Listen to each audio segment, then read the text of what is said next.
In 1541, a Spanish conquistador named Pánfilo de Zamacona made a strange discovery in the American Southwest. He found a hidden passageway concealed inside a completely ordinary-looking grassy mound. Within the Cthulhu mythos, the interior of the planet is a graveyard of increasingly alien realities rather than a hidden paradise. Exploring these depths is a process of unearthing forgotten, predatory architectures. This world is built on a vertical hierarchy.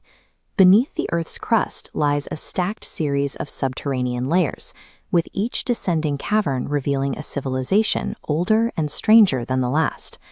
At the terminal point of this hierarchy sits a lightless abyss called Nakai. Even the immortal telepathic aliens living in the caverns directly above it refuse to speak its name. Every inch of soil removed in this world is an excavation of our own total insignificance. The first subterranean layer, Kanayan, is a vast cavern illuminated by a magnetic blue glow. It is home to a race of highly advanced, immortal beings who arrived on Earth in prehistoric times. The Kanayans conquered death and disease through scientific mastery, yet their society devolved into extreme decadence and cruelty. They spend their immortality seeking increasingly sadistic thrills to stave off boredom, utilizing reanimated dead slaves for all manual labor.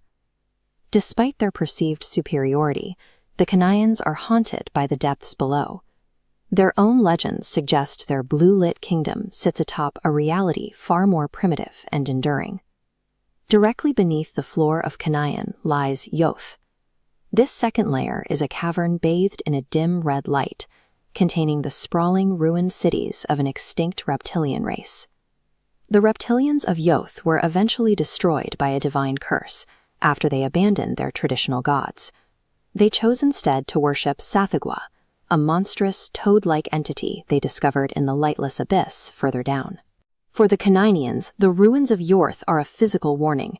These empty cities provide evidence that even a technologically superior civilization will collapse when it encounters forces older and darker than itself. Driven by scientific curiosity, a Kanayanian expedition eventually descended into the pitch-black abyss of Nakai. Armed with intense atom power searchlights, the scientists expected to map a barren, lifeless wasteland. Instead, their intense searchlights cut through the absolute darkness to reveal a cavern unexpectedly swarming with living matter. These are the Formless Spawn, highly acidic blobs of black slime that shift and flow without any permanent biological blueprint. The explorers watched as these viscous masses oozed through stone channels to worship onyx idols of their toad god. The Kanayanian scientists abandoned their equipment and fled in a panicked retreat back up to the blue light of their own realm. Back in Kanyan, the survivors launched a massive purge, using disintegrating rays to dissolve every image of the toad god and permanently sealing the physical gates leading down to Nakai. To an immortal race that prided itself on the technical mastery of matter, the Formless Spawn represented a logic they could never control. Finding matter that shifted and thrived without a stable form proved that the deepest foundations of the planet were governed by an architecture entirely hostile to their science. This panic reveals a shift in perspective. A hyper-advanced immortal race did not run from a physical threat. They ran from the realization of what Nakai represents.